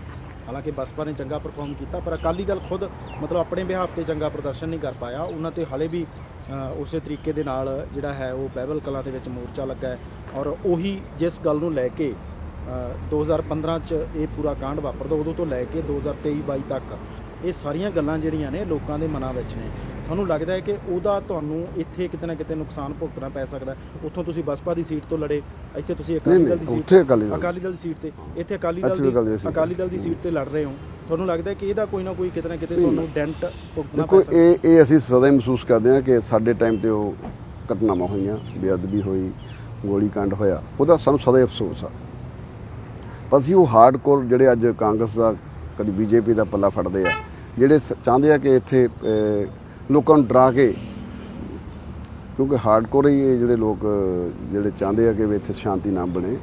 ਮੈਂ ਸਮਝਦਾ ਕਿ ਲੋਕਾਂ ਨੂੰ ਗੱਲ ਦਾ ਪਤਾ ਵੀ ਲੱਗ ਗਿਆ, ਔਰ ਸਰਕਾਰ ਦੀਆਂ ਬੇਸ਼ੱਕ ਕਾਂਗਰਸ ਦੀ ਸੀ, ਬੇਸ਼ੱਕ ਆਮ ਆਦਮੀ ਪਾਰਟੀ ਸੀ, ਇਹਨਾਂ ਦੀ ਰਿਪੋਰਟਾਂ ਆ ਜਿਹੜੀ ਬੇਅਦਬੀ ਸੀ। ਹੁਣ ਤਾਂ ਲੋਕਾਂ ਨੂੰ ਸਰਕਾਰਾਂ ਨੇ ਦੱਸਤਾ ਕਿ ਬੇਅਦਬੀ ਦੇ ਵਿੱਚ ਸ਼੍ਰੋਮਣੀ ਅਕਾਲੀ ਦਲ ਦਾ ਕੋਈ ਵੀ ਹੱਥ ਨਹੀਂ ਸੀ। ਇਹਨਾਂ ਨੇ ਕਲੀਨ ਚਿੱਟ ਦਿੱਤੀ, ਮੈਂ ਨਹੀਂ ਦਿੱਤੀ। ਸੋ ਮੈਂ ਸਮਝਦਾ ਕਿ ਅੱਜ ਲੋਕ ਬੜੇ ਸਿਆਣੇ ਨੂੰ ਪਤਾ ਲੱਗ ਗਿਆ ਕਿ ਇਹ ਸਿਰਫ ਰਾਜਨੀਤੀ ਸੀ, ਰਾਜਨੀਤੀ ਨਹੀਂ ਕੀਤੀ, ਔਰ ਰਾਜਨੀਤੀ ਦਾ ਸ਼ਿਕਾਰ ਅਕਾਲੀ ਦਲ ਹੋਇਆ। ਅੱਜ ਸੱਚ ਸਾਹਮਣੇ ਆਇਆ ਤੇ ਮੈਨੂੰ ਉਮੀਦ ਹੈ ਕਿ ਪਰ ਇਸ ਗੱਲ ਦਾ ਅਫਸੋਸ ਫਿਰ ਮੈਂ ਇੱਕ ਵਾਰੀ ਕਹਿਣਾ ਕਿ ਸਾਨੂੰ ਇਹ ਦਿਲੋਂ ਅਫਸੋਸ ਆ ਕਿ ਜਿਸ ਗੁਰੂ ਤੋਂ ਅਸੀਂ ਸੇਧ ਲੈ ਕੇ ਸਦਾ ਹੀ ਅਸੀਂ ਇਹ ਤੋਂ ਆਸ਼ੀਰਵਾਦ ਲੈ ਕੇ ਚੱਲਦੇ ਹਾਂ, ਉਹ ਜੇ ਬੇਅਦਬੀ ਸਾਡੇ ਟਾਈਮ 'ਚ ਹੋਈ। ਪਰ ਇਨ ਫਿਊਚਰ ਸਾਡੇ ਲਈ ਵੀ ਇੱਕ ਇਹ ਸਾਨੂੰ ਪੈਰ ਤੇ ਇਹ ਗੱਲ ਦਿਮਾਗ 'ਚ ਰੱਖਣੀ ਪਏਗੀ ਕਿ ਇੱਦਾਂ ਦੇ ਅਨਸਰ ਦੁਆਰਾ ਸਿਰ ਨਾ ਚੱਕ ਸਕਣ ਜਿਹੜੇ ਲੋਕਾਂ ਨੂੰ ਜੱਦ ਦੇ ਧਰਮ ਦੇ ਨਾਂ ਤੇ ਵੰਡਦੇ ਆ। ਧੰਨਵਾਦ। ਤਾਂ ਇਹ ਸਨ ਸ਼੍ਰੋਮਣੀ ਅਕਾਲੀ ਦਲ ਔਰ ਬਸਪਾ ਦੇ ਸਾਂਝੇ ਉਮੀਦਵਾਰ ਸੁਖਵਿੰਦਰ ਸਿੰਘ ਸੁੱਖੀ, ਜਿਹੜੇ ਸਿੱਧੇ ਤੌਰ ਤੇ ਕਹਿੰਦੇ ਆਏ ਕਿ ਇਹ ਲੋਕਾਂ ਤੇ ਨਿਰਭਰ ਕਰਦਾ ਹੈ ਕਿ ਉਹਨਾਂ ਨੇ ਵੋਟ ਕੀ ਸੋਚ ਕੇ ਪਾਉਣੀ ਹੈ। ਜੇਕਰ ਪਾਰਟੀ ਨੂੰ ਵੋਟ ਪਾਉਣੀ ਹੈ ਤਾਂ ਪਾਰਟੀ ਦਾ ਕਿਰਦਾਰ ਵੇਖੋ, ਜੇਕਰ ਉਮੀਦਵਾਰ ਨੂੰ ਵੋਟ ਪਾਉਣੀ ਹੈ ਤਾਂ ਉਸ ਉਮੀਦਵਾਰ ਦਾ ਕਿਰਦਾਰ ਜ਼ਰੂਰ ਲੋਕ ਦੇਖਣ, ਔਰ ਇਹ ਵੀ ਦੇਖਣ ਕਿ ਉਸ ਕਿਰਦਾਰ ਦੇ ਅੰਦਰ ਉਹ ਆਪਣੇ ਪ੍ਰੋਫੈਸ਼ਨ ਨਾਲ ਇਮਾਨਦਾਰੀ ਨਾਲ ਕੰਮ ਕਰ ਰਿਹਾ ਜਾਂ ਨਹੀਂ ਕਰ ਰਿਹਾ।